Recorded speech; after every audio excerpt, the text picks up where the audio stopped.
మనం పొందుకున్న రక్షణను కడవరకు కాపాడుకుంటూ మనం ముందుకు సాగాలి.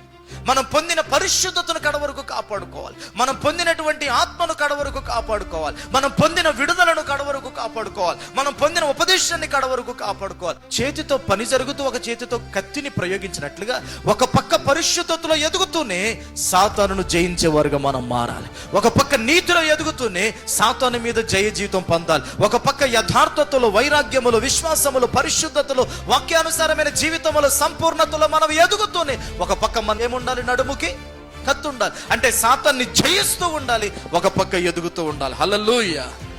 అదిగా మనం పాడతాం ఏమని? యేసునామము సాతాను శక్తుల్. యేసునామం జయం జయం. పని జరుగుతుంటే యేసునామం జయమే. సాతాను శక్తులు లయం లయం. ఎప్పుడు? నడుముకి. ఈ అనుభవంతో మనం ముందుకు సాగాలి. రక్షణను కాపాడుకోవాలి.